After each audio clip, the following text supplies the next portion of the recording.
Hey, what's going on, everybody? It's BDF44 coming at you in another video. All right, so we just got information on Philip Adams. He was an NFL player who killed 6 people and then murdered himself um, in a very tragic situation that took place earlier this year in April.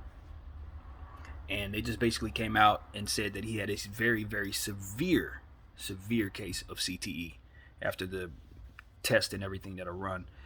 Unfortunately, with CTE, they can only find out you have it after you've been deceased. But according to the article that I read, they're actually getting much closer to being able to determine that without the person being passed.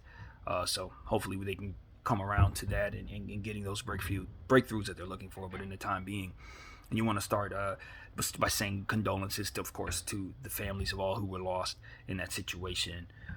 But you also want to point out that this is a pattern. This is a very, very serious pattern. Of course, Will Smith's movie came out, even though I never saw it a couple years back, many years back, maybe. I don't remember when it came out, but they detailed CTE as best they were able to in that movie and shed a light on it, but I don't think enough light has been shed on CTE. We've seen so many different instances where athletes in the NFL have succumbed to suicide and taken on violent acts and things of that nature that have been just completely and utterly irrational. Sometimes those things are just violent for no reason, just completely and utterly maniac type stuff. And 9 out of 10 times when they do these tests after these people have died, they come back and say, "Yo, CTE has been present in their head." Essentially, what I understand about CTE is that it comes when your brain is continuously rattled in your skull. Usually happens from tackles, and that's why you don't see it too often in other sports, because you're not going to have that type of continued rattling of the skull unless somebody's hitting you at such a force repeatedly over and over again to where your neck is snapping back, hitting the ground, and things of that nature. You only get that type of simulation in football. You're not going to get that anywhere else, and that's why you only see CTE in NFL players. But the thing that we're starting to understand is that 9 out of 10 times, as I said, it seems like 9 out of 10 times, and this is my numbers, not actual numbers, but it seems like just about all the time you hear one of these maniac stories out of an NFL player. CTE is present, and a lot of the guys that have done some things that have been bizarre in that regard. Some of them haven't passed away, so there's no way of knowing they have CTE. But I'm willing to bet it's in their heads too. Think about Henry Ruggs and some of the stuff that went on with that crash, and they said he was driving 130 miles an hour or something like that, or whatever it was, drunk and all that. You have to wonder if something's going on with his skull. That was not good decision making. You think about Junior Seau and his situation, and I don't remember exactly how that went, but he passed away. I remember hearing about Ray Caruth and all of that. I don't know if he has CTE in his skull because he's still alive right now, But these are the type of things I think about, all these different athletes who've done all this stuff. Obviously, Aaron Hernandez, we know for a fact through the documentary, CTE was in his skull. I just automatically assume every single time, I think about Junior Seau, every single time an NFL player does some crazy stuff, I automatically think CTE is in their skull. Simple as that. That they are suffering from a degenerative CTE type deal, and it is causing them to have rage and violent episodes that are sometimes deadly for not only themselves but others. And the NFL has a problem on their hands.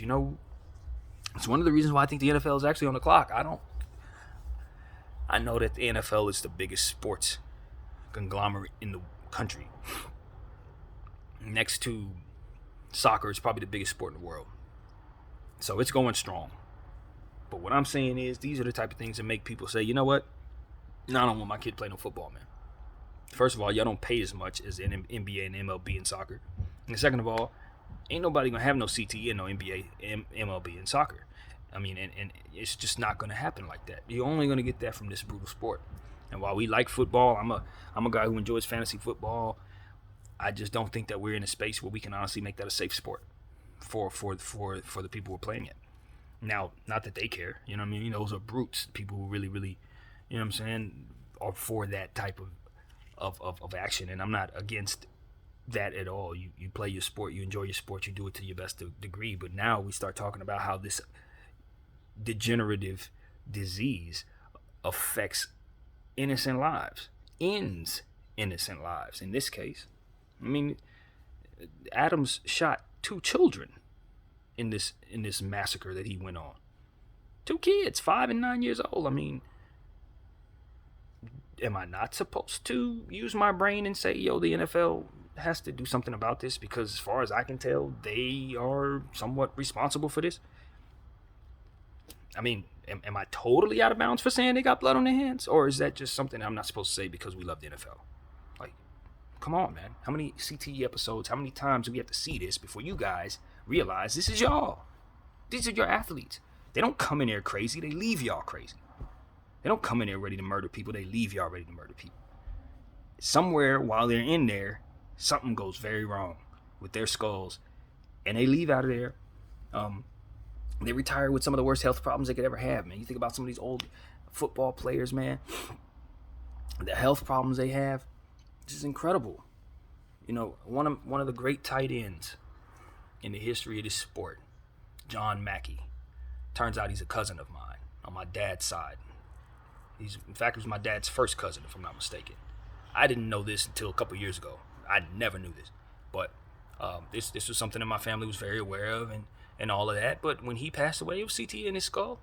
He had CTE. He had a severe case of CTE when he passed. Now, he passed as an old man, and he didn't do anything violent to my knowledge. It was no incidents of that nature. But what I'm saying is, it was there. Even back then. He played back in the 60s, 50s. He's the old school, maybe even before that. His era was way back. And he was, like I said, one of the top tight ends, top 10 tight end ever, top 5 from his era. CTE was in my cousin's system. So I'm telling y'all, man, like, this ain't nothing to play with. It's nothing to play with, you know. And we've seen enough stories where NFL players have done completely irrational and violent crimes with CTE in their brains to start saying it's time to hold the NFL accountable. Head up in a way that they can't deviate, in a way that they can't silence, in a way that they can't shake off. This ain't about no race relations stuff. With all due respect, this is much more important than some of the things that we were worried about in regards to the NFL. This affects everybody. This affects innocence. And as far as I'm concerned, those children and those individuals who lost their lives, I want the NFL to acknowledge that this is something they need to do something about. This is something that they need to do. They need to zero in on how they can effectively care for each and every player in their organization, in their league. You know what I mean? Care for them in terms of their minds, their body, their spirit, the equipment that they use, the rules and how things go.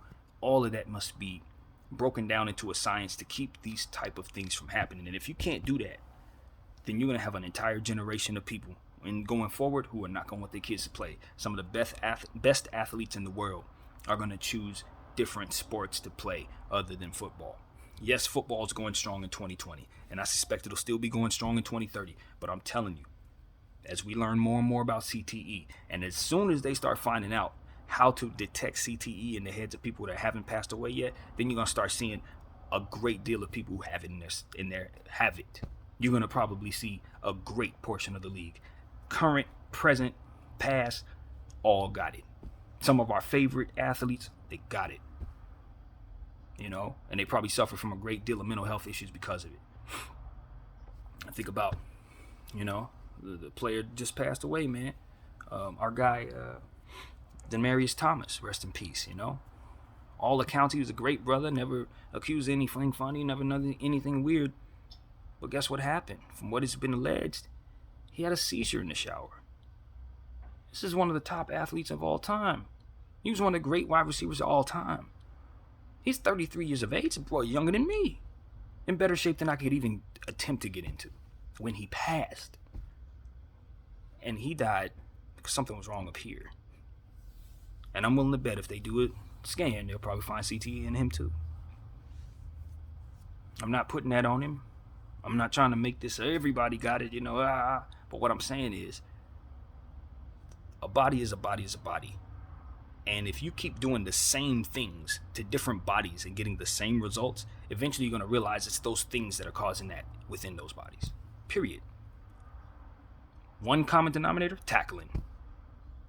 Getting hit. The strongest men coming at you with their most aggressive force. That's what NFL is about. It's about the strongest people in the world using every bit of their strength to repeatedly slam into other bodies. Yes, there's consequences for that. My name is BDF44. I thank y'all for watching. I'm out.